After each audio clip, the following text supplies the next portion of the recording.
Listo. Ya siendo 7:30 y con, yo creo, la mayoría de alumnos en la clase, damos inicio a esta nueva tipo de clase virtual, de sesión, que es, bueno, todo un reto. Y, bueno, igual con mucha ilusión empezando este curso nuevamente de M&A Case Studies. Espero pueda estar a la altura, considerando pues en la situación en la que estamos, ¿no? Cada uno desde su casa, y espero con las facilidades técnicas que todos puedan no solo poder ver la presentación, sino participar activamente. Intentaremos. Okay? So now I will switch to English, since the subject is in English, and I think there are some exchange students, so for the benefit of everyone, I will give this class in English.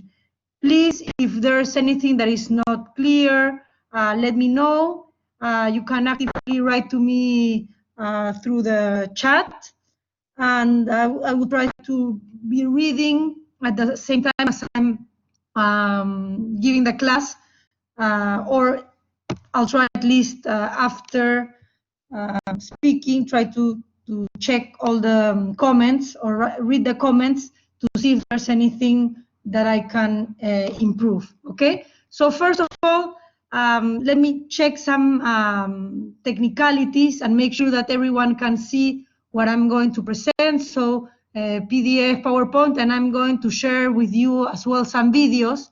Hopefully you can hear them properly. Let me know if you're not able to do so. Okay, first I will start with a brief introduction of myself.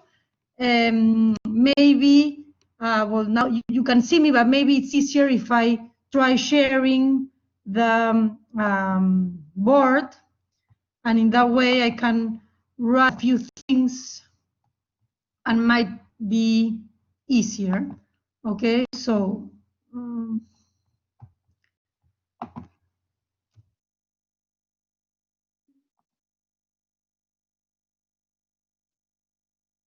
so my name is Michelle Labarte. A brief background on myself: I studied industrial engineering in Universidad de Lima. Then I did an MBA at HEC in Paris, France. I worked for about 4 years at Banco de Crédito, BCP, before doing the MBA. Then I worked after the MBA at Banque Privée Mont Rothschild in Geneva, Switzerland. Then I worked at Lehman Brothers in London until bankruptcy. After bankruptcy at Lehman, I worked for Rothschild, also investment bank in London, in the financial institutions group. Then I moved back to Lima and worked for Rothschild in Lima, actually from home, because Rothschild didn't have an office in Peru, for 4 more years. And finally, well, the last, let's say, office work I did was I worked at Lazard, managing the office in Lima for the last 3, almost 4 years. Okay, so here you have an overview of myself, of my experience,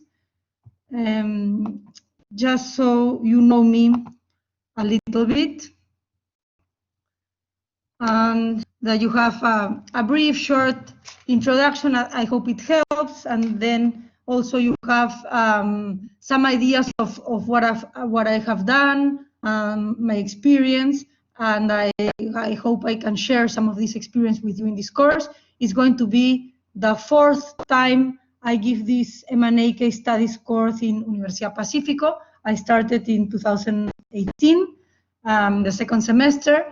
The course has gone, I think, and I hope, very well. I have been in direct contact with many of the students afterwards as well, which has been very, very nice. And I appreciate a lot this direct contact with students. It's going to be a challenge doing this course virtually, but I'm very confident. I'm pretty sure it's going to, and I will do my best, obviously, to try to make it work properly. And see how long we have to do this virtually, probably throughout the whole semester. So with you, I'll probably won't get to know you directly. I'm not sure if we'll be able to do so, but maybe someday we'll meet in Universidad Pacífico later on. Okay, so we'll start with a presentation. Now I will share with you the presentation I've prepared. Bear with me 1 minute, please.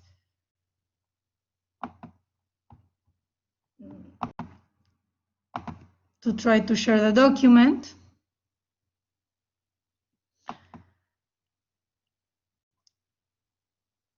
Actually, I will share briefly with you first the syllabus, just to, I know that you have it available. It's available in Blackboard, and you can review it in more detail. It's going to be difficult because it's a strange semester, and the way of grading was supposed to be 25% with participation in class, but I will try to keep it the same way. I will be giving you more guidance as to how I expect to give you those grades and how we will try to manage this course given the situation, okay? So, the evaluation system, because it's good to have everyone clear since the beginning, what we typically consider is 25% of the grade will be for a written paper or class presentation that will be done in groups. 25% of the grade will be participation in class. So this is the big challenge to manage virtually, but I'm sure we're going to be able to come up with some good idea of how to grade this participation in class. And then we will have a simulation case in the course. And for the first part of the simulation course, which is also group work, we'll have another 25%. And for the last part of the simulation case, we'll have the remaining 25%. Okay? So we'll go in more detail once we do the class, and you'll have a very clear idea of how we will come up with your final grades. Okay? We will be working together on that. Okay? Now I will share with you, actually, first of all, I ask you to please send me via chat your names. Actually, I already have your names in the list, but the name at which you like to be called, if you have 2 or 3 names, and also the reason why you chose this course, okay? So I will type in your full name, the name you use, and reason why you chose. Okay, so hopefully you received the chat from my side. I will ask you to write your names and the reason why you chose the course and the name by which you would like me to call you.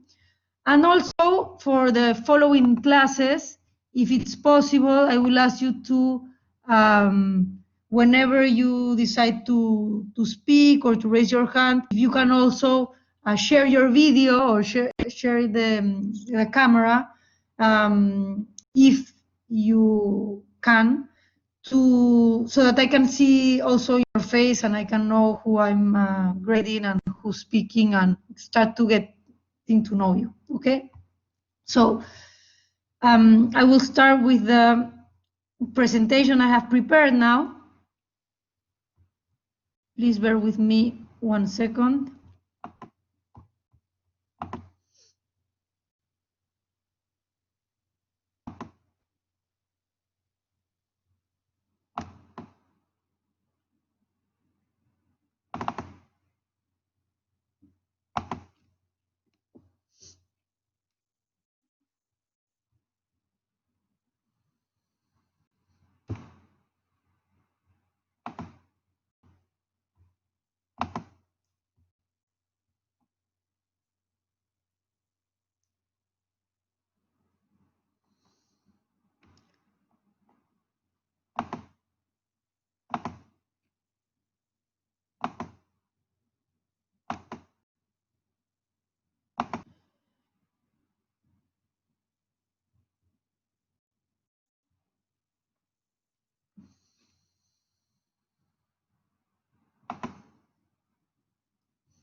so in terms of why you chose the course, you don't have to, I mean, if you just chose it because you thought it was going to be interesting, that's fair enough. You can also say, I mean, what I'm interested to know if, for example, you are interested in, for example, having your own business and sometime in the future selling it, and you are interested because of that in M&A, if you're a sort of an entrepreneur, or if you're willing to work in M&A in the future, or if you're looking to practice in a boutique, M&A boutique or whatever, okay? So it doesn't really matter, it's just to have an idea of what the interest of the class is in general, okay? Perfect, thank you.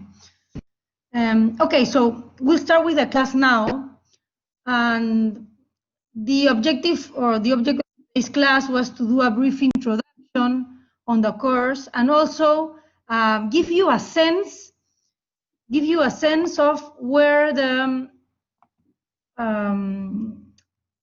where M&A activities in the world and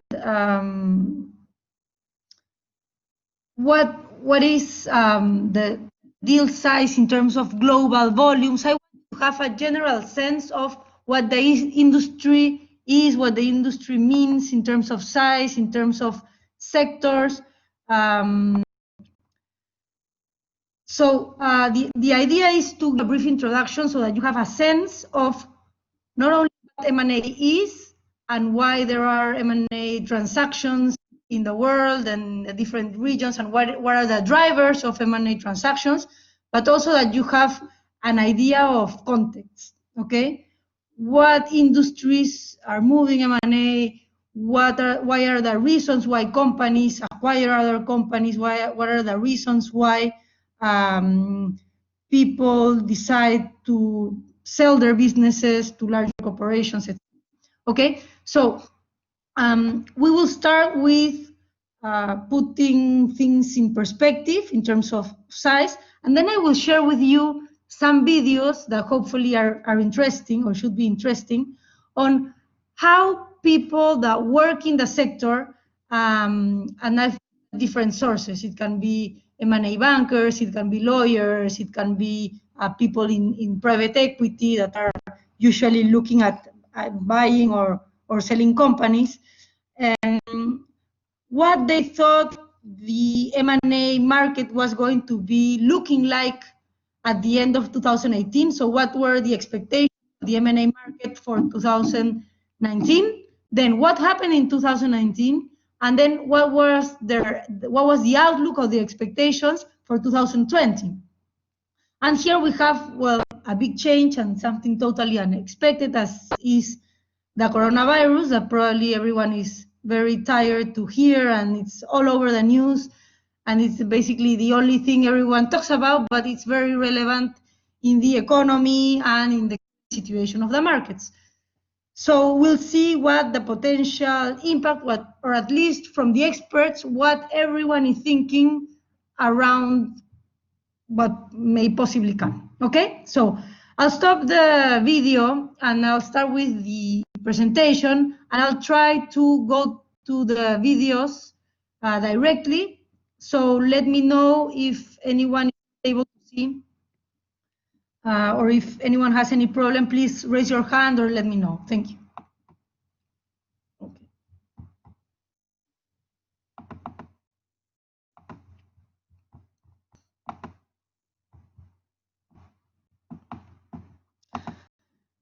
Okay, so I know this slide, the text is small and the logos are small as well, but the idea is not to focus on the specific deals, it's just to have a general idea of what a global M&A large deal could look like. And so that you can see names that you probably know in different industries, different transactions that have happened in the world in a particular year or in the last years. For example, you have the acquisition of Walgreens of Alliance Boots.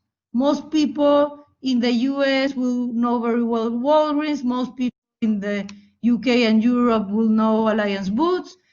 So it's a very large transaction, 37 billion transaction or acquisition, okay?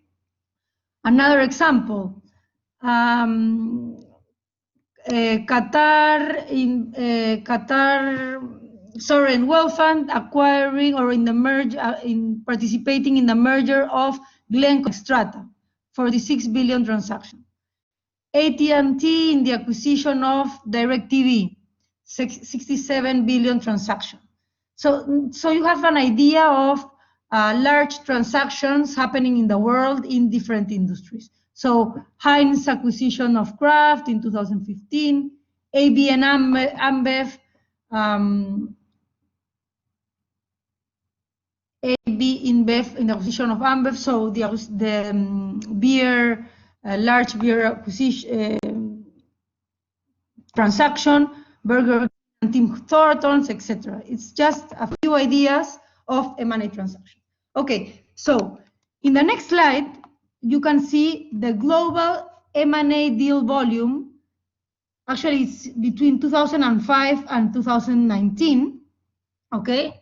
And you can see the volume in terms of the deal size in trillions, and on the other hand,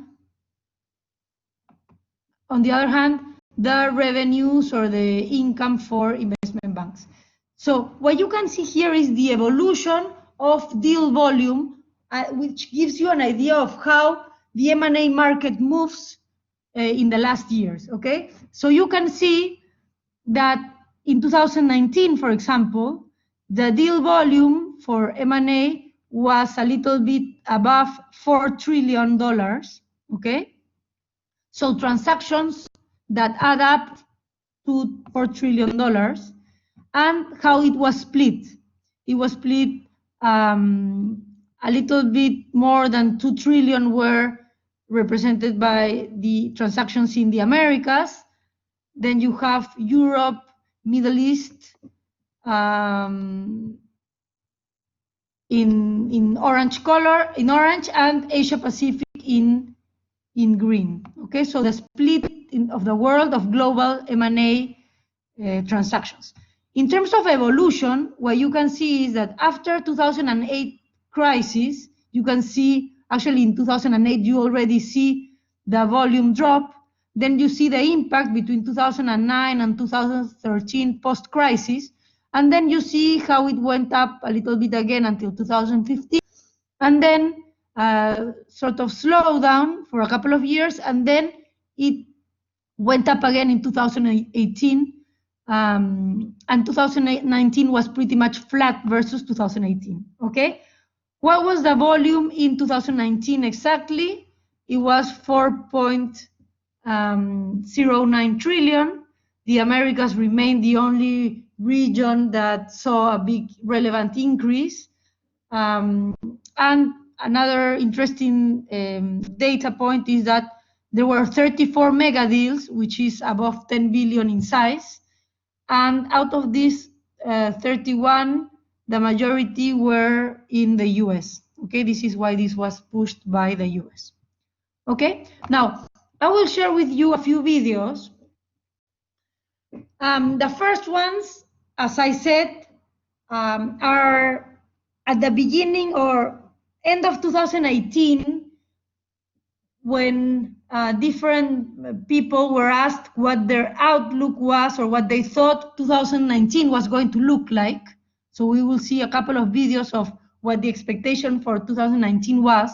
Then we'll see in mid-2019 what happened and the expectation for 2020. And then we will see a couple of new videos, okay? We'll start with 2019. Okay, so let me share with you the videos.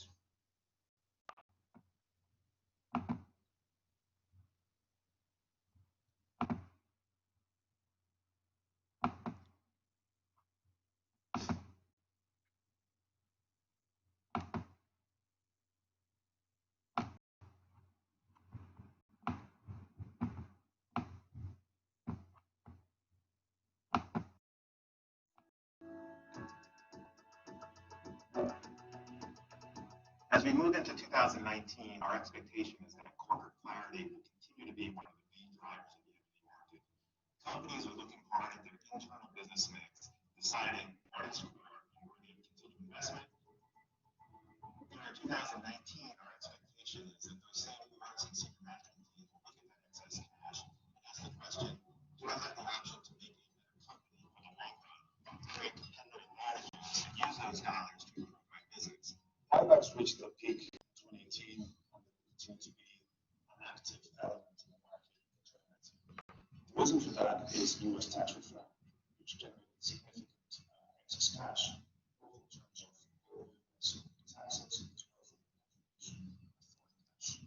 A lot of that cash was deployed into M&A.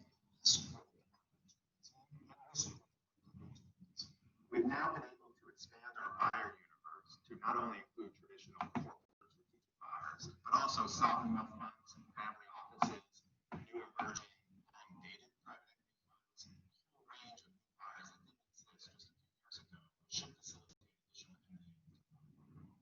We've continued to see the time between announcement and close expand investment, especially for cross-border transactions. So as companies and boards think through the regulatory process to anticipate the potential issues they may face, proactively plan for those solutions, and importantly, understand that if this deal does not go through, that they've preserved the value in their own company. Our advice is that you can't approach your strategy because of these uncertainties you have to do all this right for the company. I'm optimistic that 2019 is going to be a good market for as the observers of confidence in the market that there is no growth, disruptive tendencies and trends. What I think that the C-suite is still I don't think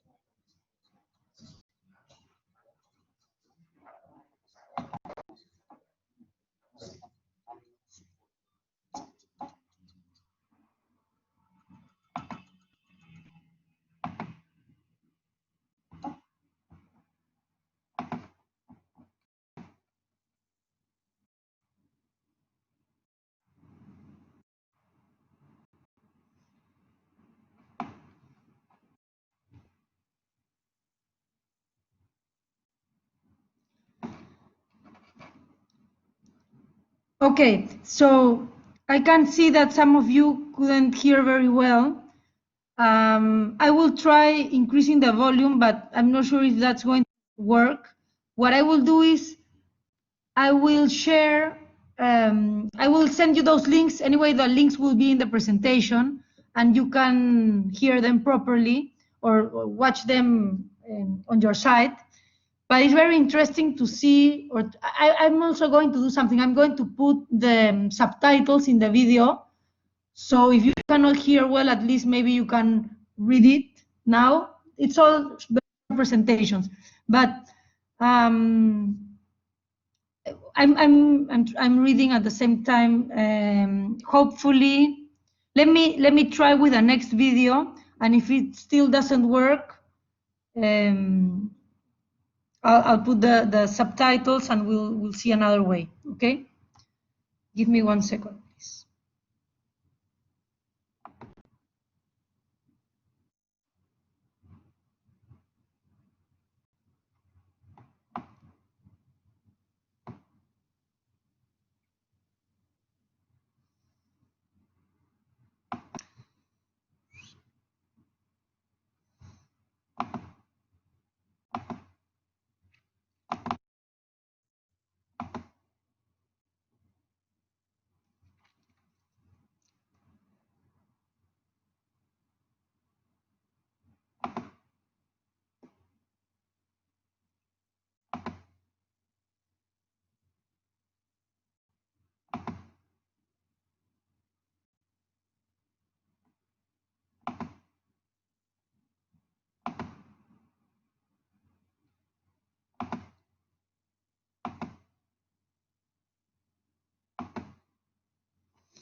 When you look at exactly what's going on with the M&A deal, is it because people are worried about where revenue comes from and so they think, bigger is better, or is it actual companies that can find synergy and value? Well, thanks for having me, Francine.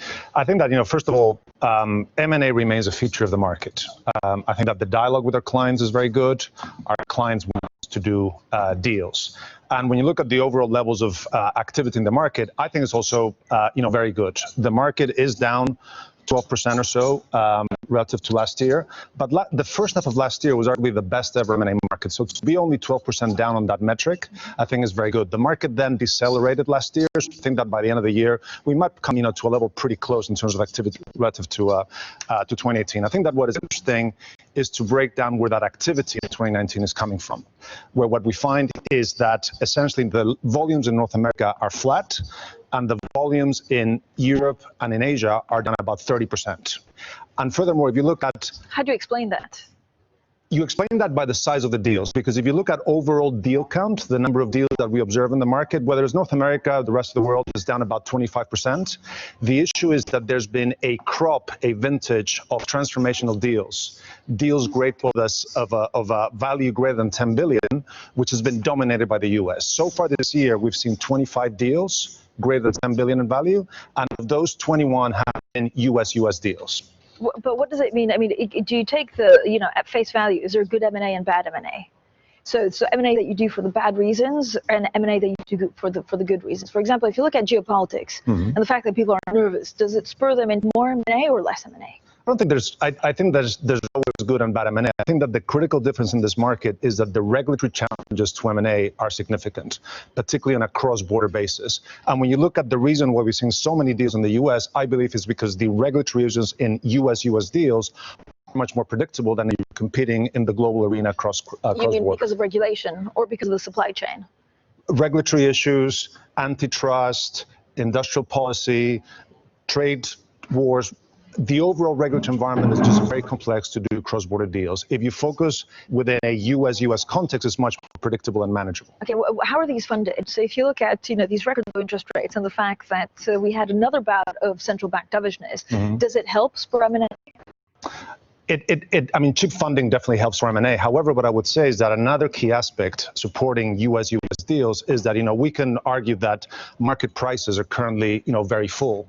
And what I would say is that if you look at deals that can be funded using all stock currency, that to some extent compensates for market prices. It's much easier to structure all stock deals within the same region within the US than in a cross-border context. Are there a lot of companies that want to do M&A in France or other parts in Europe, but are afraid so because of political interference? I'm thinking of, Chrysler, Nissan. You could think of, Siemens, Alstom, and others.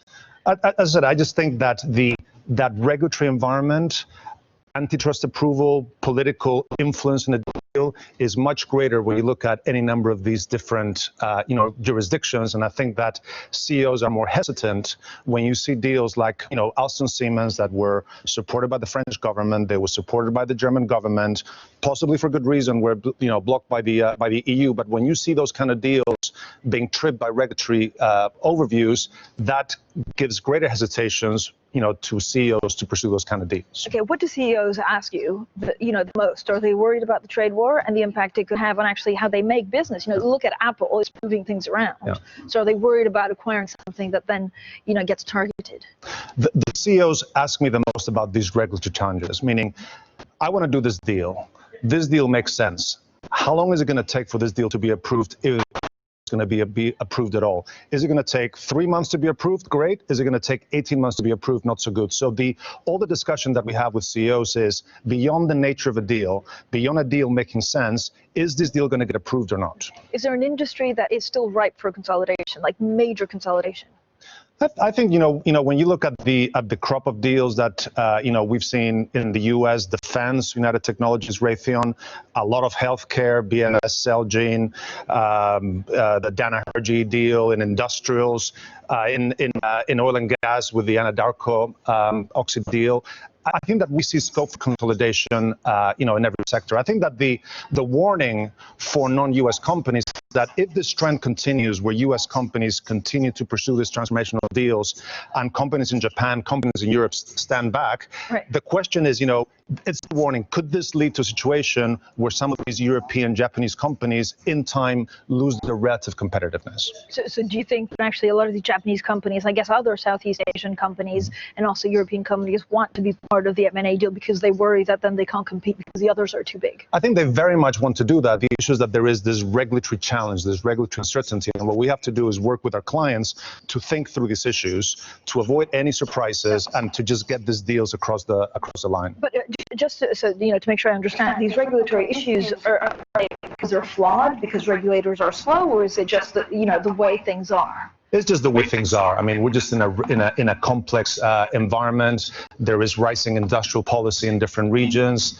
I think regulators are becoming a bit more, unpredictable. And we see that any of these large transforming deals, they take longer and longer to be approved. And it's very different for CEO to know, I know what I'm buying today, but if the deal's not going to be approved, if it is approved at all, for 18, 24 months, that company might look very different. The market might look very different. Okay, are the European banks ever going to consolidate?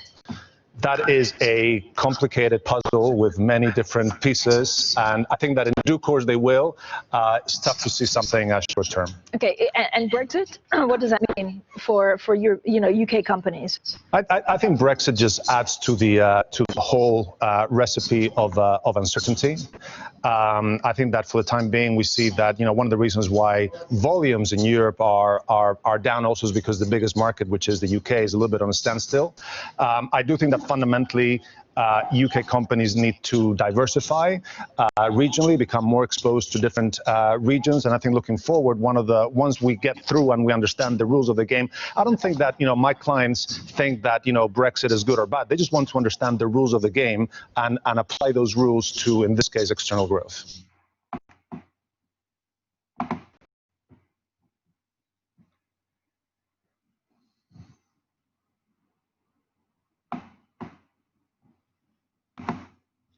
Okay, so hopefully that was a little bit better.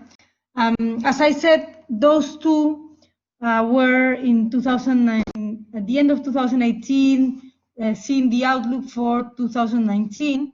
And then we're going to see a couple of short videos as well of what happened during 2019 or how experts or specialists in the sector saw M&A activity globally, okay?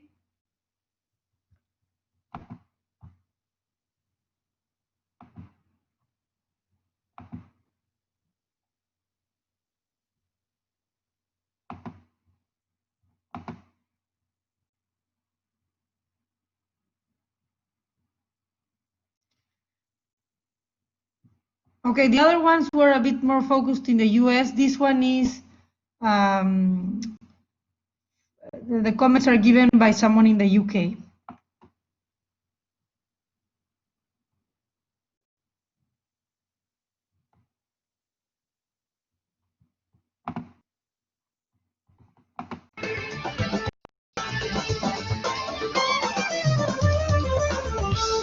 Welcome to The Deal, our quarterly outlook on the European M&A markets. The picture for the second half is complicated.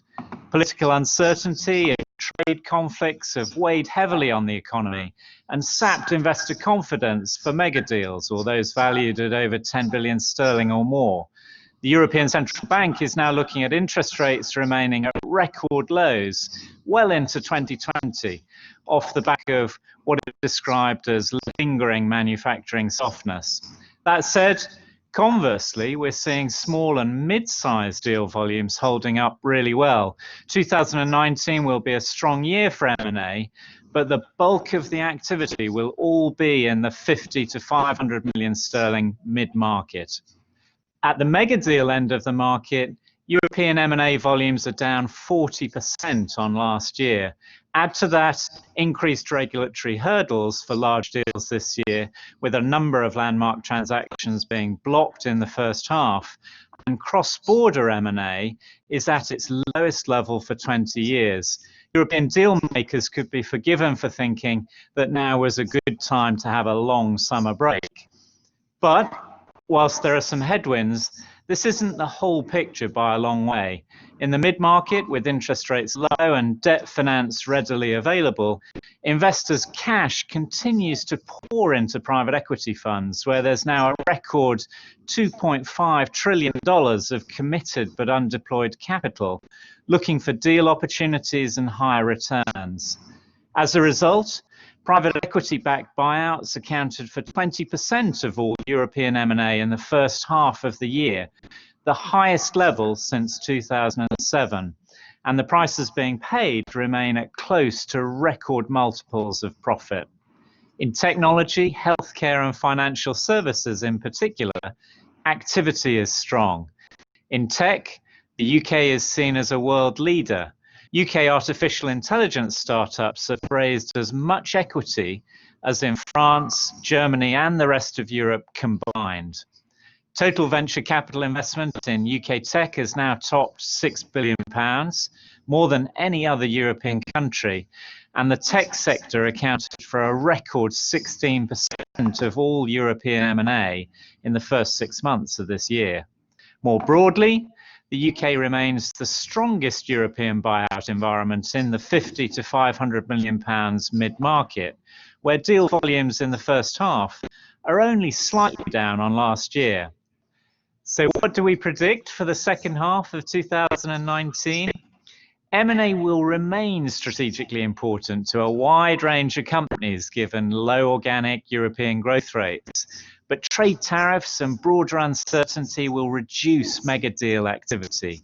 Mid-market activity will remain strong, particularly in technology, healthcare and financial services, with ongoing keen interest from strongly capitalized private equity buyers, particularly in high-growth businesses. Finally, we see accelerating outbound M&A activity into strong US markets.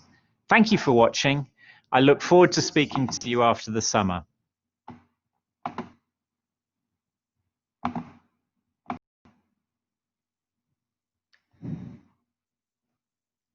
Okay, so you can see that the views a little bit in the US were different than in Europe and in general the UK, where they saw a little bit of a slowdown in 2019, but both of them are talking about difficulties regarding regulatory issues or some difficulties in cross-border transactions and deals taking more time to happen.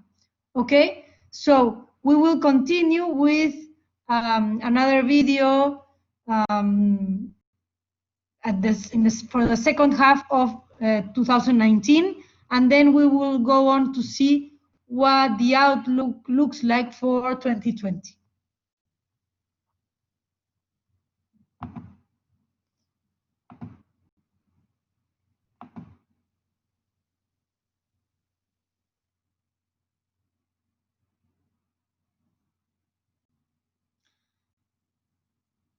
Actually, this one is at the end of 2019 on what to expect for 2020.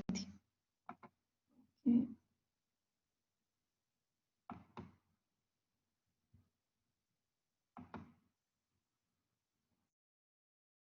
We're at the end of the year, so the natural place to start is looking into 2020. What do we expect from the M&A market going into next year?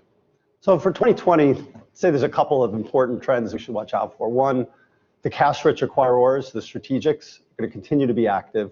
A lot of the targets that we're going to see are getting larger and larger. Companies are staying private longer. And I think we're going to see more and more power in these negotiations being exercised on the part of the targets. And also in the space for the financial sponsors, this whole private equity space, I think there's a lot of dry powder there, so much in the hands of the groups that we traditionally put in limited partner category. And I think we're going to see more deals where these so-called limited partner types start dominating the deals, and we won't necessarily see the name brand PE funds leading. I'll come back to PE in just a moment, but just sticking with the strategics for now. Yeah. Obviously, the biggest issue if you're in the board is you need confidence about the outlook. You need to know to some extent where the market is going, where the economy is going. How does anyone execute a large transaction going into what is already a volatile backdrop and then putting the election on top of that? Yeah, it's a great tension that we have, right? Because we have investors who are pushing and pushing on companies to do accretive M&A. On the other hand, then you go into the boardroom, they want to do these deals, but there's projections, internal forecasts that are all over the place because of the unpredictability of tariffs, the election year, all the different macro factors that are floating out there. So the advice in boards is don't get ahead of yourself. Figure out what internal projections you have, which ones are pie in the sky, which ones were put together by some consultant who didn't even really understand the business necessarily. And take your time, have that in order, because you don't want to look like you're backing your internal forecasts into the deal that you end up with. But to your point, a lot of investors are very, very keen to see M&A and particularly anything accretive, but also anything that just sort of increases scale. What's the opportunity cost of doing nothing for these companies? Oh, it's potentially huge. I mean, because you're just sitting there, letting money sit there, low interest rates, and then, there's... Your rivals are getting bigger all the time. You're being compared to your peers. Always the activists looming. Everybody's being, everybody wants to have very high votes. Independent directors are more sensitive than ever about showing up nicely on the votes and getting good recommendations. And a lot of that's tied to share performance. Right, all of which leads back to your point that if you are a private company, perhaps going public is less attractive. So talk to me about some of those options. If you're a tech company, privately owned, you're selling to a big public tech company, how can you negotiate a deal that is slightly better for you and doesn't necessarily expose you to the rigors of being a public company? Right, so when you say the public company, everybody's very intimidated. So you have all this movement toward dual class, insulate me. So what can you do then when you're selling to one of the big private buyers or big public company buyers of the private companies? But what we're seeing here is I think the founders are exercising more and more power, and they're going to start getting very interesting deals. It's a two-way street. So the buyers are going to say, well, maybe we won't give you all your consideration on day one, and they'll have ways of making sure they stick around. On the other hand, we're going to see more and more autonomy, I believe, for these founders when they get bought into big buyers, which almost leads you to sort of a new era of conglomerates. Sort of tech conglomerates going in the same way that the industrials did a century ago. Yeah, and that's the only way to attract these, because remember, founders, they're very, very proud of their companies, and they want to keep their mission. And I think we're going to start seeing a way to do that, even though you're selling your company. So you're not just in and out. You keep your autonomy. We may even see some real creative structures, maybe some independence on the board structure, even though they're 100% owned subs. And the other headwind for big tech, and obviously something that would play a significant role if we were going to see more M&A, is potentially the breakup of some of the big techs or some pressure on them to break up and have less market power. Does that really cramp their ability to go out and find deals? Well, everybody's thinking about regulatory issues. It's very, and it's interesting with the election year. The big question is, well, is it better to do now, better to wait? Who knows what's going to happen? I think ultimately, if you can get your forecasts in order and justify the deal, you know that doing nothing with your cash is not going to justify sitting around, that folks are still going forward. You want me to talk about when I come home at night and my sons ask me what I did today? And I actually say, well, I had a meeting to talk.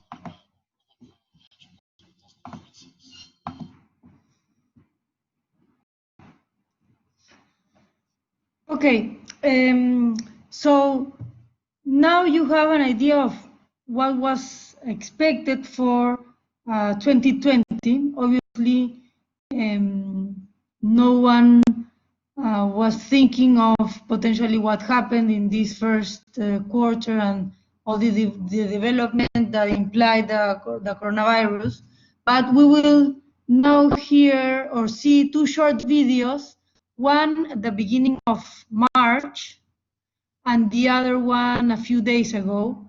And let's see the views from these two analysts. One of them, I think, is the same, the UK guy, in this first quarter 2020, and the other one will be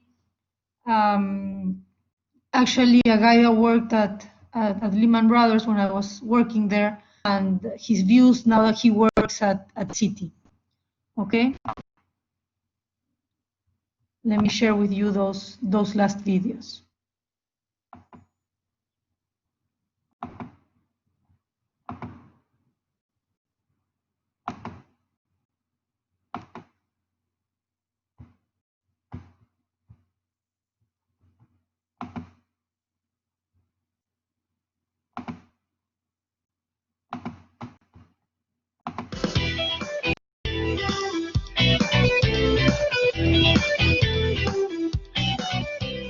Welcome to The Deal, our quarterly look at the M&A markets.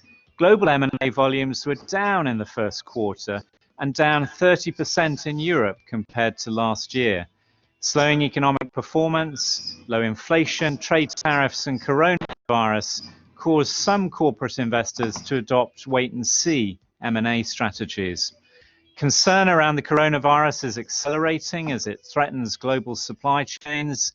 This is creating a lot of short-term equity and bond market volatility and slowing the wheels of the global economy. Certainly the picture isn't straightforward, and I'm speaking to you at a time of uncertainty, but we remain confident that the leading global economies are well placed to weather current short-term headwinds. This isn't 2008. Underlying conditions for M&A remain positive, with the European Central Bank talking about its expectation that interest rates will remain at their present or lower levels for an extended period of time.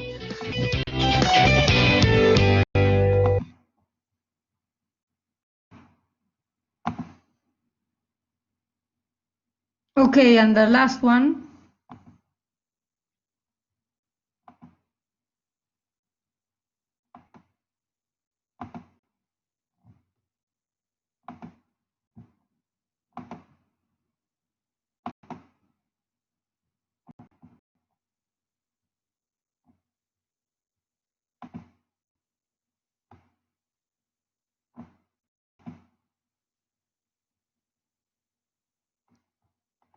Clearly, one would expect very few deals are going to occur in this environment. A, do you agree with that? And B, should we expect that once we get through this, we're going to see a torrent of potential consolidation? Well, David, first, thanks for having me. And look, I think the key thing is for everybody to stay healthy through this. And certainly at Citi, our focus is on employees, clients, and the general public, most importantly. Our market, unequivocally, it has slowed pretty dramatically. That's to be expected. The previous two shocks, financial crisis and the dot-com bust, we saw a significant drop in volumes for some extended period of time, multi-months in both cases. I would say here what people are focused on right now is in announced transactions, a lot of looking at what one's rights are under existing contractual arrangements, looking at material adverse change clauses from operating covenants, if there are ways to either get out or potentially reduce price. So that's one aspect of it. I think we're also seeing interest in the defense area. We spent 10 years basically dismantling a lot of these corporate defenses, and now we're seeing rights plans being put back in, short duration, obviously more shareholder friendly, but that's to be expected because at times like this with a massive market correction and some companies being really badly beat up, there is concern about opportunistic offers. So that's what we're seeing. In terms of when it comes back, this is different, because of the ramifications on the real economy. So it's really difficult to predict. But you've got to expect there's going to be a period of time, where we got to get the volatility down in the equity markets. We've got to see whether this is really what the reset in valuation really means before people, I think. And we also have to understand what the forecasts of these businesses, whether it be out a year or be long-range plans, what it really means in terms of how you price an asset. So that's what we're seeing now. I want to come back to this idea of people obviously looking through the contractual obligations in a given deal and or the financing. I mean, is Citi going to finance all the deals that you currently are committed to? Is it your expectation that there are going to be deals that fall apart, even though it would appear contractually they should remain on track? No, look, I mean, like anything else, right? That's a better question for some of the corporate lawyers. But look, I think to the extent that their contractual commitments, one would expect people to observe those commitments. In terms of deals falling apart, deals can be pulled apart consensually by both sides. I don't really anticipate a lot of what we saw in 2008, where a lot of these were very, very heavily levered sponsored transactions. As you recall, it got hung. I don't expect anything like that this time. I wouldn't see that. But like anything else, people are looking, they're thinking about what to do. The arb spreads really blew out. They've come back in terms of announced transactions. But I think more importantly, what people are looking at now is how do I leaving aside the defense ramifications, how do I think about what happens going forward? And it's very difficult because while we know this is temporal, it's really difficult to sort of say, because I'm just listening to some of your previous commentator, we don't have any idea when this is going to start to tail off and it'll approach some sort of containment. So how do you then factor your economic ramifications and then think about, in the more micro world, doing deals in that context? It's very tough. But Mark, I know this is not necessarily your bailiwick, but when you see a company like Citi that is telling almost, $30 below its tangible scrubbed book value, you have to start thinking, well, wait a second, are the non-performing assets just going to spike so badly? Because otherwise, it looks like that the stocks are very, very mismarked. And what do you think? Is the market missing something? Not allowed to do buybacks, or is it that you do what everyone expects? Non-performing assets are going to spike badly, and therefore the book value has to come down. Jimmy, you're really asking a question that's better asked to Mike Corbat than me. I know. I wish I thought Mike would come on. But look, I think the banks are in so much better shape than we were 12 years ago, and we're in much better shape. So look, I'm not really in the position to go much beyond that, but we're very focused on taking care of our customers and doing the right thing and taking care of the communities that we operate in. So I do feel, Jim, I think all of us at Citi feel very proud of where we are now and what we're trying to accomplish here, and we're going to do our part for sure. There are, Mark, some activists who are in situations where they're watching the positions that they have, significant ones, down 20, 30, 40%. You mentioned companies putting in poison pills of a short-term nature to make sure nobody tries to take advantage of this dislocation. But what's the activist playbook going to look like, particularly given everybody's saying buybacks are something of the past, and it's irresponsible to actually do buybacks at this point, given we now know the risks you're taking on by not having enough cash on your balance sheet? Well, look, it certainly potentially takes it, from a capital structure management perspective, it takes a tool out of the arsenal they've employed over the years. I think what we saw in 19, though, we get a lot of questions about, how much money is there really available.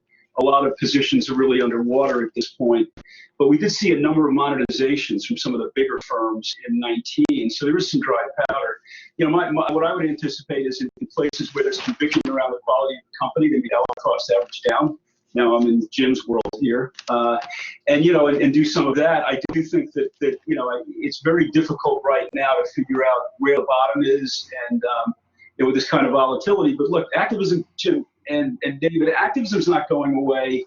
Neither is tech disruption. Neither is all the things that drive M&A. We have a temporal problem right now. I do think activism is here to stay, and I think again it's maybe a temporal hiatus, but clearly with this kind of value, people are going to be looking at what kind of bargains are out there.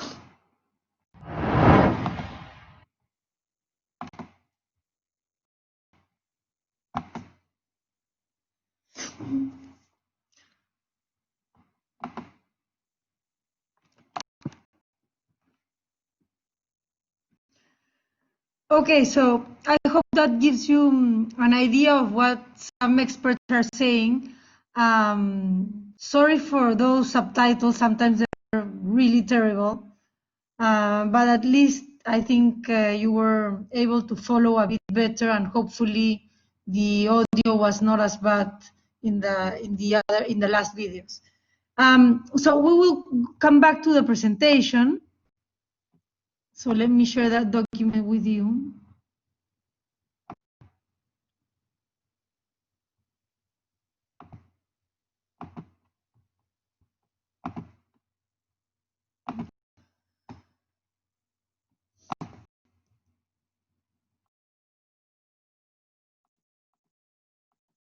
So I will share with this presentation, this document with you, and you have the links there for 2019 and 2020.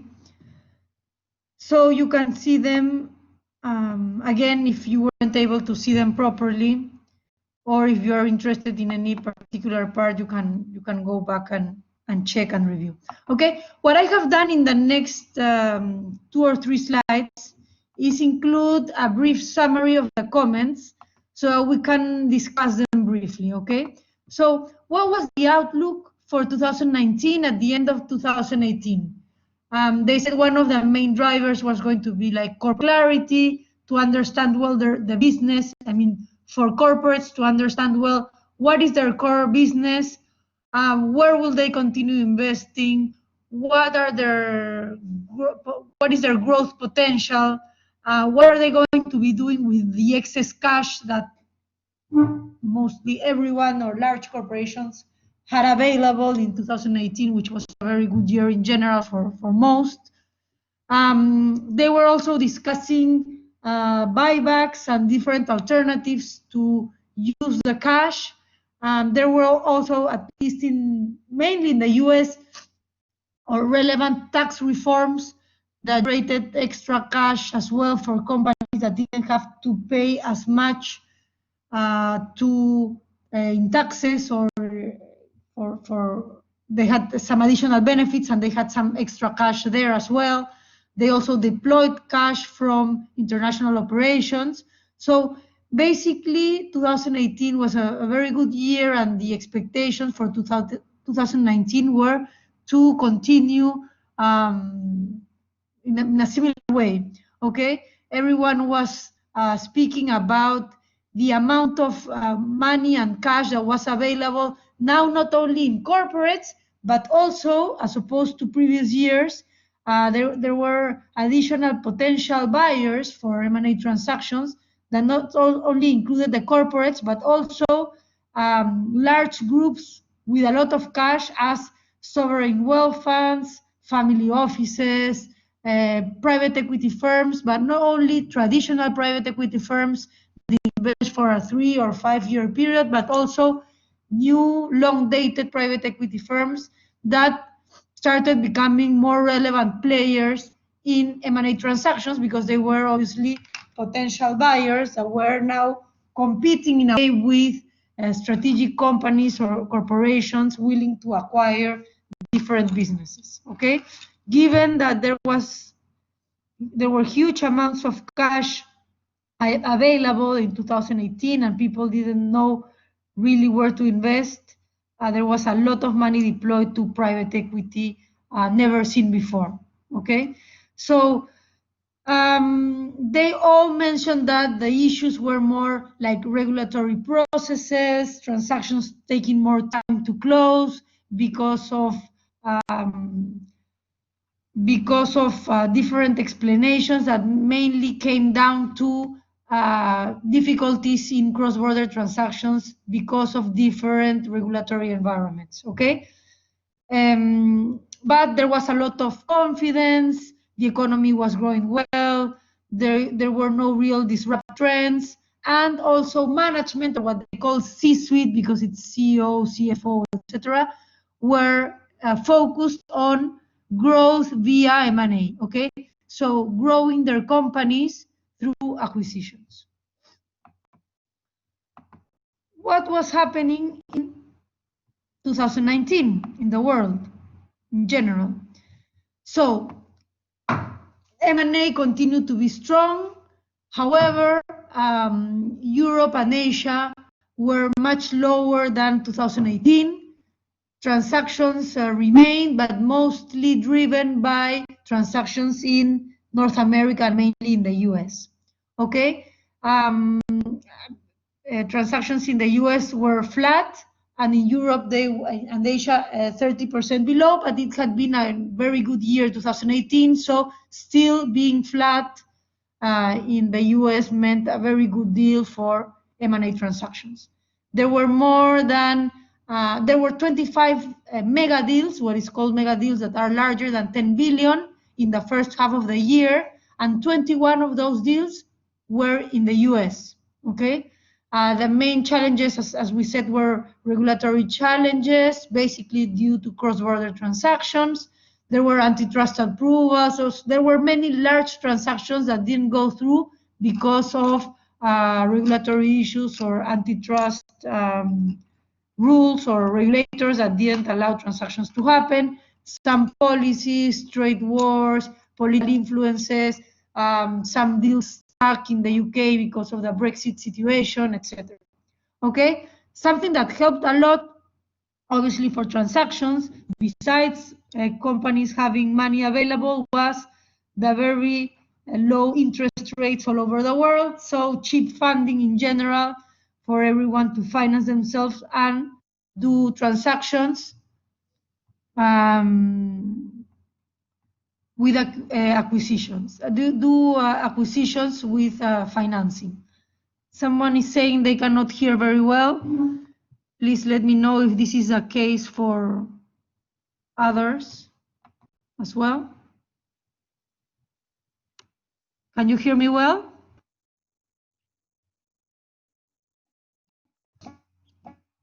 Okay, great, thank you.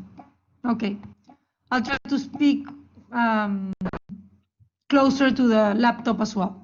Okay, so cheap funding or available money, or let's say financing from banks and other institutions at low rates obviously helped a lot the markets and companies to be able to do M&A transactions.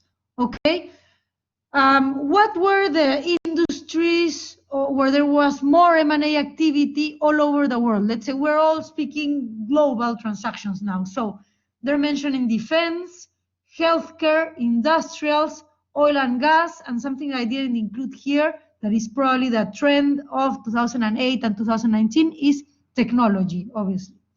Okay, and maybe finally a little mention on Brexit, that even though everyone mentions Brexit or the UK as a complicated market because of uncertainty, what analysts are saying is we don't necessarily see Brexit as bad, but the issue for not doing transactions in the UK or with the UK, more than the fact of Brexit, is that they need to have clear rules to be able to enter a market or do a transaction in that market.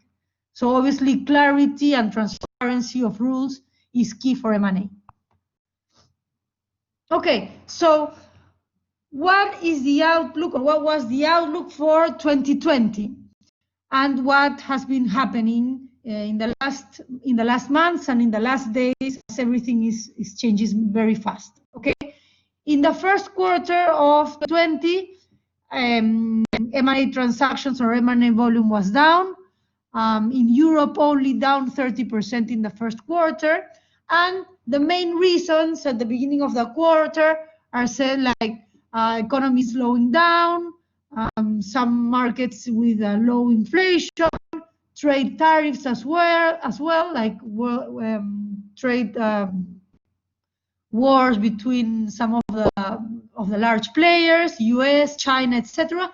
And we start to see the coronavirus impact. Okay, in the beginning was only the impact in China, but obviously China is related with most countries, not to mention all countries mostly. And in terms of M&A, this is obviously not critical in most businesses, so most corporates or acquirers or buyers try to adopt a wait and see strategy.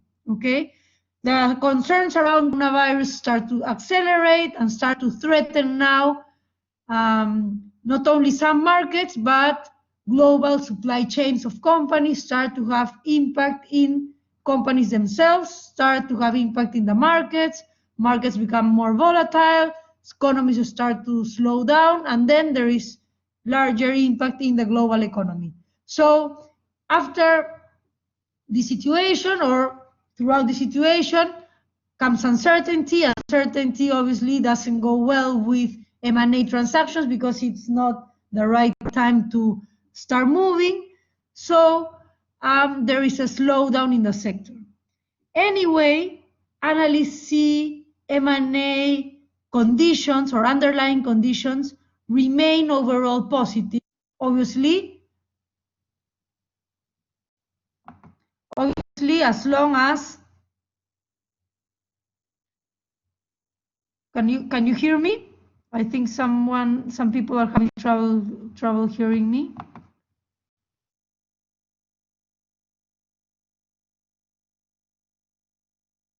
Okay, great, thank you. Okay, so underlying conditions remain positive. However, everyone has to see the impact, the real impact in the economy before being able to attempt or continue with a transaction. People obviously become more prudent, but there is also another side, which is those who try to take advantage of the situation and might see disruption in the market. They might, because this is also going to be triggering some M&A. Because the value of some companies is going to go down, because some companies are going to go through difficult times, difficult moments, they will probably need help from others. And this is also a moment where M&A is triggered, okay? Okay, so to finish with a summary of the videos that we saw, what is the impact that is seen from coronavirus specifically in M&A transactions? So people or companies that are that have already transactions in place, going on, announced but not closed, what are they looking at? They are reviewing their agreements, their contracts. They are trying to see if there are ways to get out of the contract, not to acquire the company or not to sell the company, depending on which side you are on. Also looking at material adverse effect or material adverse changes or clauses. We're going to go into all of those details and understand all those terms throughout the course, but these are clauses that you have in contracts to be able to sometimes invalidate a transaction or make the contract, finish the contract, okay? What is the main concern here? Obviously, no one knows what is going to happen after coronavirus and how the market and how the different companies are going to evolve throughout this crisis. Obviously, depends on the industry they're at, but there is a lot of uncertainty of how the world will look like, and this brings a reset or a change in potential valuations of companies. So if you're analyzing a transaction or you're involved in an M&A deal now, and you were doing a valuation of the company, it's very highly probable that this valuation is going to completely change, because valuations of companies are based on projections, and projections are based on what you expect of the future. Obviously, it's not the immediate future, it's going to be the projections for the next 4 or 5 years, but potentially coronavirus is going to have at least a 1-year impact, or maybe months, or maybe years, or maybe a lifetime impact for some companies. So there is a repricing of these companies or repricing of assets, as they explain in the videos, and this means that potentially some transactions are going to fall apart, okay?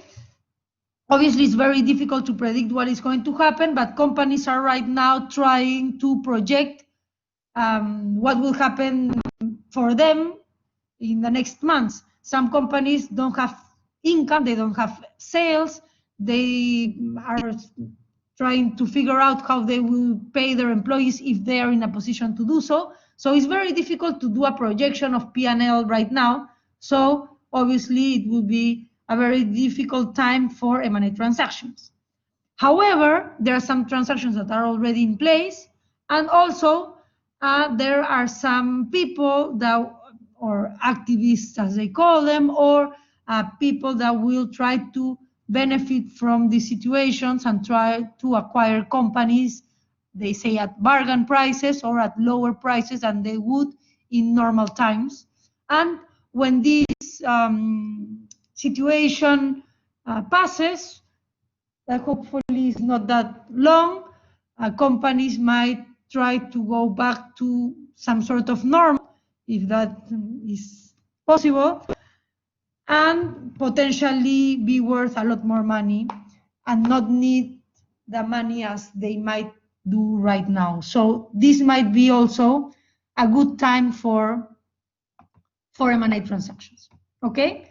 So with this, we finish the analysis of the videos that we saw. I think hopefully it gives you a good idea or a nice idea of what global M&A markets have been looking like in the last months, and the outlook for the coming months, if anything, at least for 2020, I think is very unclear, or maybe even more uncertain. Okay, then we have, just for information, a few global M&A deals that happened in 2019, just for information, some large transactions, global transactions. Bristol Myers acquired Celgene, they mentioned it in a few videos. This deal was valued at 74 billion.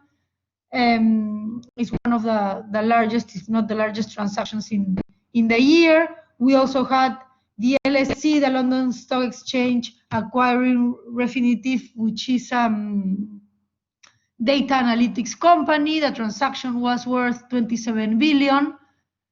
And they say there is going to be some sort of competition for Bloomberg. Let's see.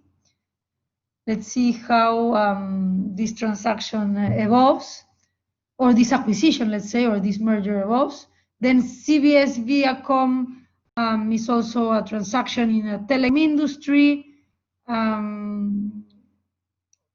The merger, they say, provide the merged company with 22% of market share and positions them as larger than Comcast or Disney with slight smaller market shares.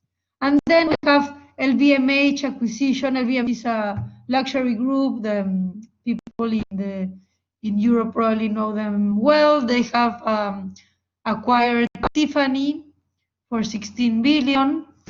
It's one of the largest transactions for the company, which also owns Louis Vuitton and Sephora. And we'll see how these acquisitions go, considering the current market situations and conditions. Then, what are some of the strategic drivers or drivers leading M&A transactions that were the main drivers in 2019 for transactions? So as we can see, which is very relevant, 20% of the companies say that technology acquisitions were the main drivers, or technology was one of the main drivers. Expanding their customer base in existing markets, so growing in the markets they already participate in, but with larger market shares. Expanding or diversifying the products or services, so acquiring companies that provide new products for the company. Acquiring companies that provide them with digital strategy or a different channel, let's say.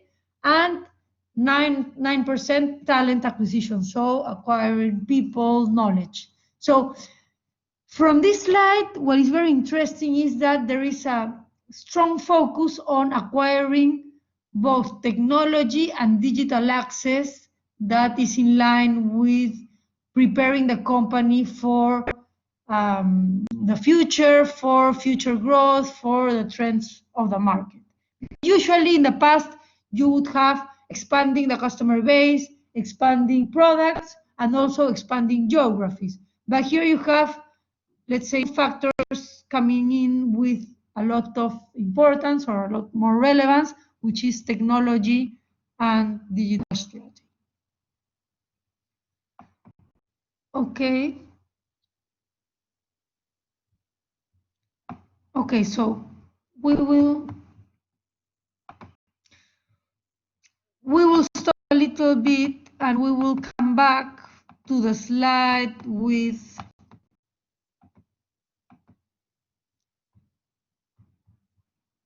global M&A volume. Global M&A volume. And I will do for you a very brief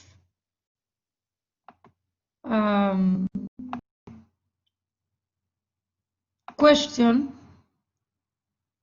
for you to participate, and then we will see what the answers were, and we will come back at the end of the semester to see who was right. You will receive a question briefly. Give me a few seconds, please.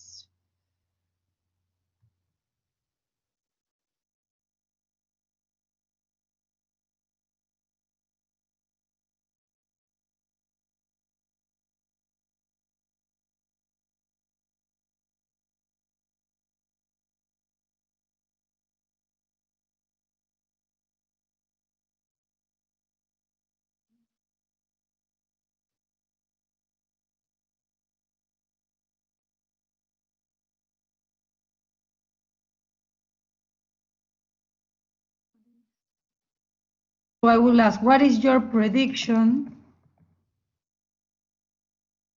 for 2020 M&A volume? Okay, you can choose. So the worst year that we had in M&A volume was 2009, which was following the 2008 crisis. Okay, so we will say below 2009.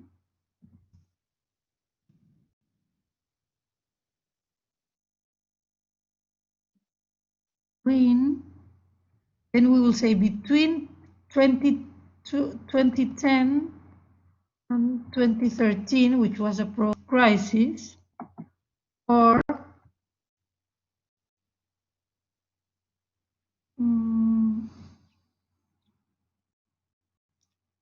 above.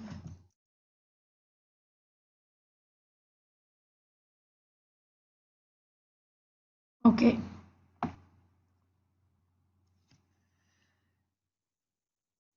Please send me your answers, and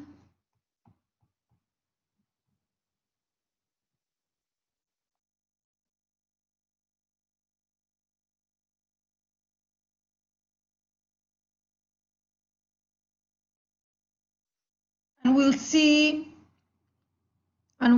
this again at the end of the semester to see who was right, or who guessed right, let's say.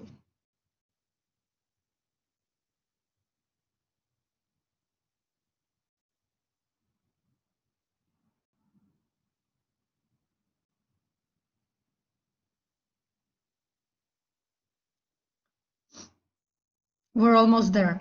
We're only missing 8 people.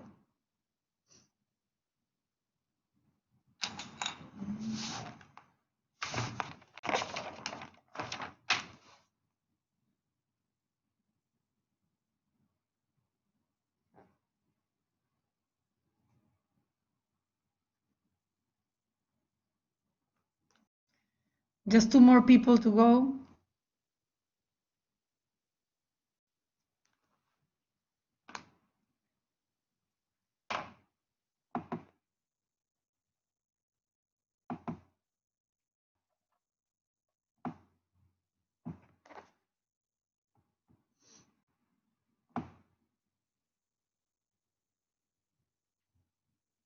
Okay, we're only missing 2 people. If you can try to choose an answer, 1, 2, or 3.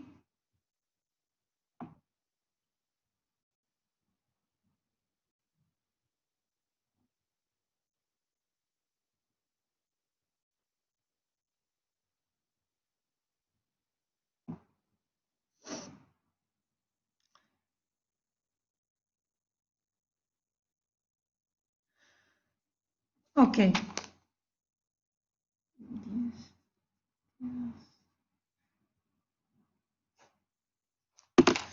Okay, thank you. So I'm very happy to see that you are not that pessimistic about coronavirus and the future. That's very interesting and very good. Okay, so let's continue with our presentation.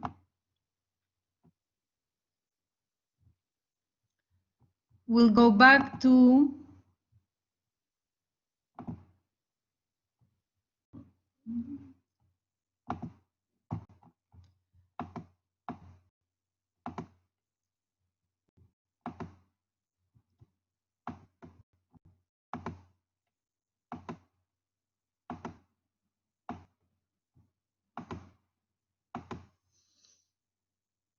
Okay, so one of the purposes of this first class was to review with you, with the whole group,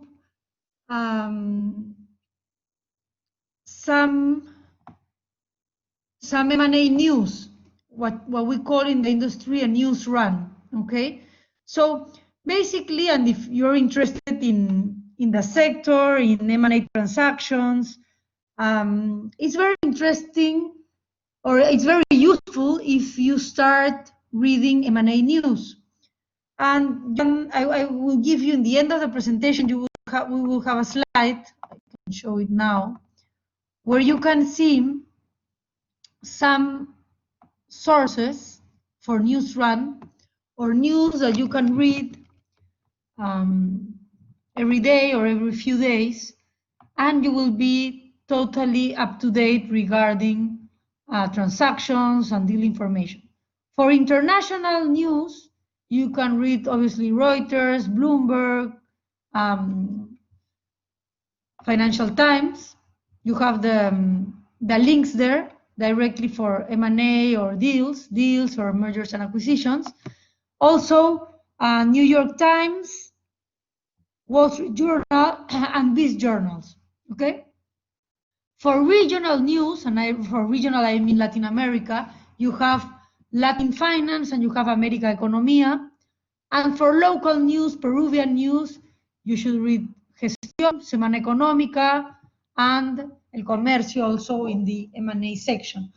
For everyone, for all Peruvians in the group, you know very well these sources is mainly for our pupils in students in exchange, or exchange students that might not be as familiar with the local press and sources. Okay, so what I would like, and one of the objectives of the M&A course is, or this course, is I would like everyone in this class to be able to, at any time after this course or in their life, be able to read any news available on M&A transactions and understand perfectly what they're saying, what they mean. When they discuss multiples, what do they refer to? When they talk about contingencies, when they talk about escrows, when they mention material adverse clauses. So I want everyone in this group at the end of the course to be familiar with all these terms, to understand what they're saying, and at least to be able to read at the news or M&A news and understand well if they are transmitting well the news, if there is anything that might be wrong or strange in what they're saying, because many times who's providing the news, it's journalists, it's people that not necessarily work in the finance industry and not necessarily in the industry related to the industry where the acquisition took place. And sometimes they give news that are not very precise or that don't make much sense. And I would like for everyone after this class to be able to see if they are saying something that makes sense or not, and to be able to understand all these terms that we will be familiarizing with throughout the course. Okay, so we'll review quickly these selected deals. I tried to choose deals in the Peruvian market in the last months, in the last years. So for those of you, I mean, for all Peruvians, you will know the companies well, probably, because they're all large companies in Peru. They're transactions, local transactions, or international players doing local acquisitions. And for those of you that are not Peruvian, I think it's a good idea to start familiarizing with local companies, to at least learn something additional besides the courses or economical terms or finance learning, but also to get to know some of the local companies, some of the Peruvian conglomerates, and to also the idea of what is happening in the Peruvian market, which is, I think, interesting as well. Might be a lot smaller than some of the European or American markets, but in the end, M&A transactions are the same. It doesn't really matter the size of the transaction. What you have to do in a transaction in terms of the process and in terms of the contract and in terms of the terms that you have to negotiate, it's exactly the same. Okay? So the first transaction that I chose is Falabella's acquisition of Linio. Okay? So I will read quickly and the news, and I will do the same with the other ones to come. And we will also review this news in the last class, and hopefully they will make a lot more sense and they will be much clearer than they are now. Okay? So obviously those transactions are at the time of the transaction. So it says, today, Inversiones MKTPA SPA, an entity 100% controlled by Falabella, acquired all of the shares of new TIN Linio 1 GmbH, hereinafter Linio, a limited liability company organized under the laws of the Federal Republic of Germany, which in its turn directly and indirectly controls a series of entities in several jurisdictions, through which it develops and operates a market platform business, also known as online marketplace, under the Linio trade and domains www.linio.com, in the countries Argentina, Chile, Colombia, Ecuador, Mexico, Panama, Peru, and Venezuela, in which it reached aggregate net merchandise value sales of 137 million in 2017. So, an acquisition of a technology company or of a platform or of a retail platform or marketplace, to speak properly. The acquisition of Linio was done at a total company value of 138 million, and it considers customary escrow and price adjustment mechanisms relating to unknown contingencies. Linio, one of which founders was Rocket Internet, was until this date 100% owned by Newton Linio 2 GmbH, a limited liability company also organized under the laws of Federal Republic of Germany, which ownership is held by a number of shareholders, investors, and investment funds. Okay? So basically what we take of this news is that the company was acquired for $138 million. We are not very sure about many other figures except for the value of sales, which also is not clear. It's not clear if it's the sales of Linio or if it's the sales done through the Linio platform, but this is the information that is provided. Okay? Anyway, Falabella Group is a retail company, a large Chilean group with operations in many Latin American countries, and they acquired this platform in the countries mentioned in the news. Okay? Now, another transaction selected was the acquisition of PEXA. This is gas stations. Everyone in Peru knew PEXA gas stations, and these were acquired by Primax or by the Romero Group, which is one of the largest conglomerates in the country as well. Corporación Primax, a subsidiary of Romero Group Corporation, reached an agreement on February 1st to acquire a 90% stake in PEXA, one of the biggest Peruvian companies in the distribution and commercialization of fuels and hydrocarbon derivatives. The transaction includes almost 400 of PEXA's 422 gas stations, 40 Viva convenience stores, as well as 4 liquefied petroleum gas plants located in Lambayeque, Trujillo, Huachipa, and Arequipa, marking its entry into the packaged LGP business. Through this acquisition, Primax becomes the largest gas station chain in Peru, with more than 1,000 stations nationwide, representing a 21% share of the national market. Established in 2004, Primax operates a network of service stations offering liquid fuels and services to industrial and independent sectors in Peru. You also have a few links in the slides If you are interested in more information, you can go in the links and see more detail. Okay, so here we have different information. We have an acquisition not for 100%, but for 90% stake. We have some market information regarding number of stations and regarding market share, but there is not a lot of financial information regarding price, size of the transaction, multiples, etc., because it's a private company. It's a transaction between two private companies. Okay? Then we have the acquisition of Key Corp.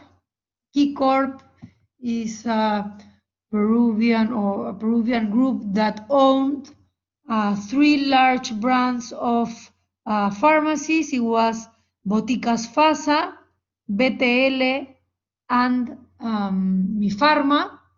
And Inca Pharma, that belongs to In Retail or Rodriguez Pastor Group, acquired Key Corp in 2018. So let's read the news.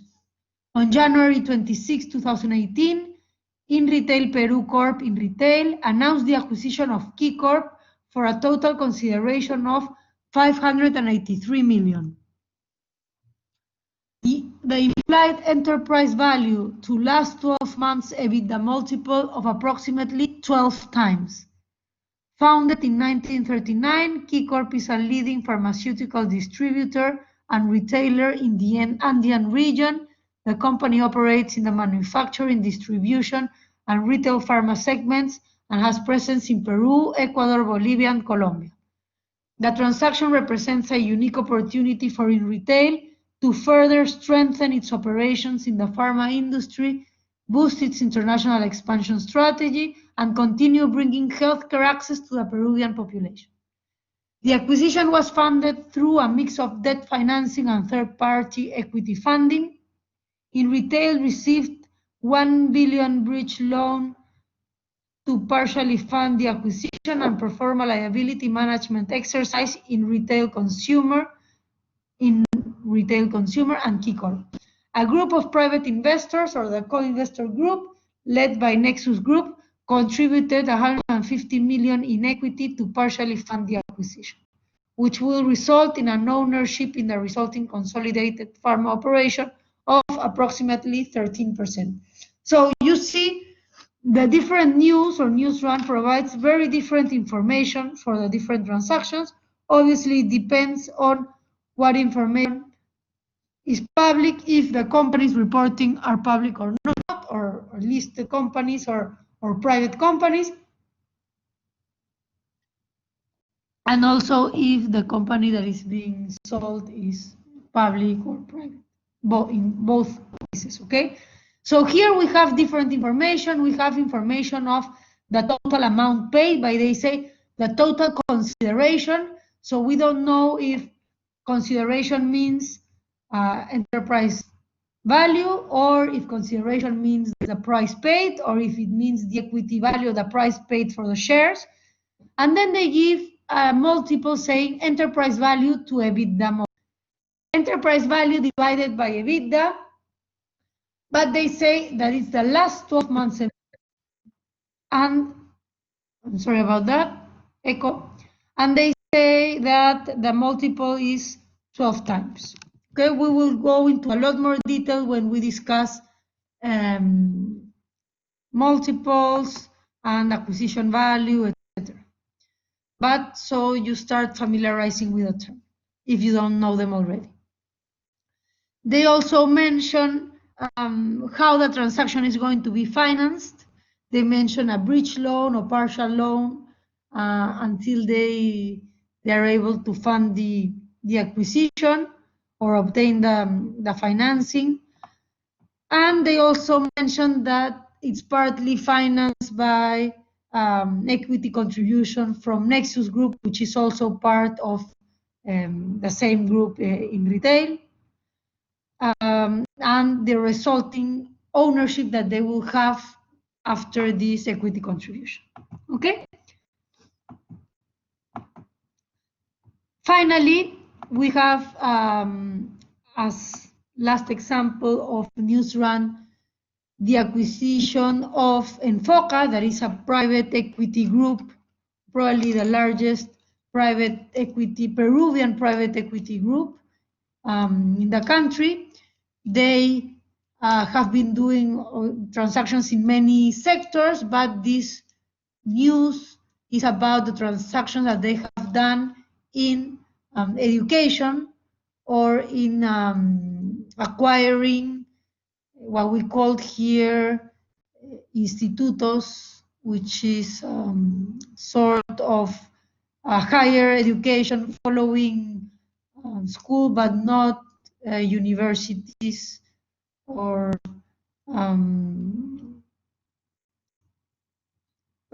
profession or universities or grande écoles, as you call them probably in Europe. So it's smaller.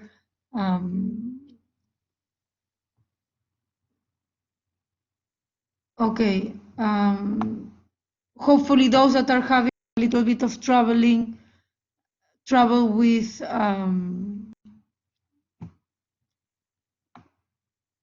a connection, they're better now. I've seen many of you leave the room, but I think most of you came back, so okay. What we were discussing is the last example of news run, which is a transaction that was done by Enfoca, that is a Peruvian private equity group. The transaction that we are going to be reading the news is in the education or in the university sector. And I will read so that we see what information was there.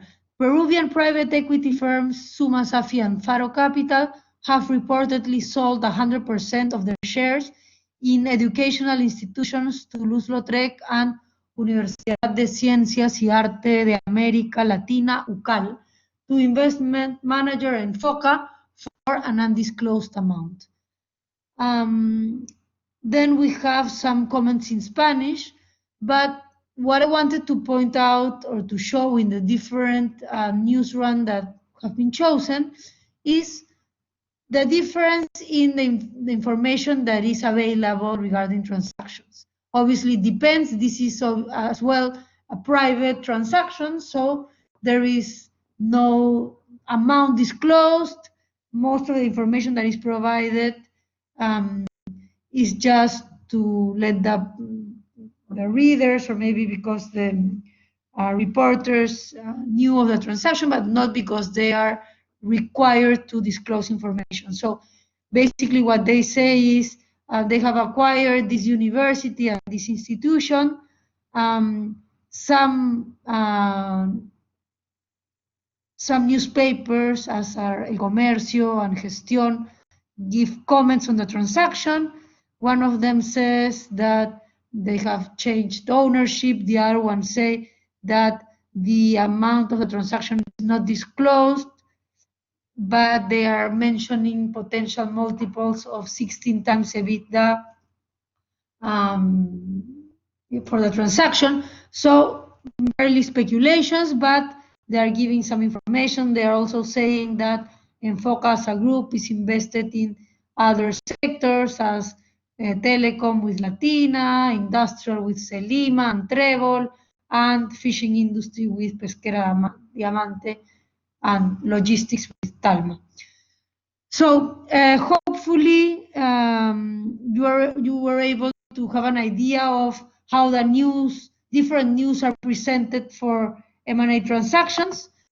To finish the class, I provided you in the last slides the links for deal information or news run, and also some databases that are very useful, but for most of them you need to have a subscription, which are Merger Market, Thomson One, and Dialogic.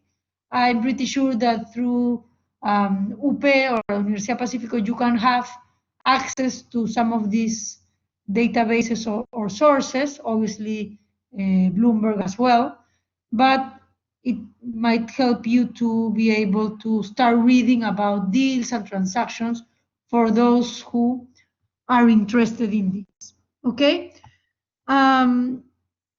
With this, we finish our class for today.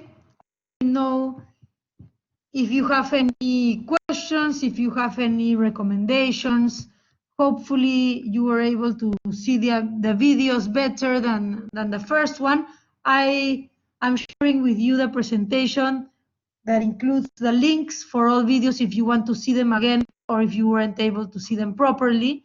We will be working technology-wise to try to improve these sessions. I hope you were able to learn something from today's class. I'm very open for any suggestions, recommendations that you might have, so please let me know. Okay? I think the session is going to close at 9:20, which is the time that I gave for the session. So for next time, I will give a few more minutes just in case there are any questions or anything we need to solve afterwards. I will share with you as well the outcome of the survey, and we will see again this survey at the end of the semester. Okay, thank you everyone for your patience. Thank you for being available, most of you, most of the class, and see you next week for our next second course. Thank you, bye.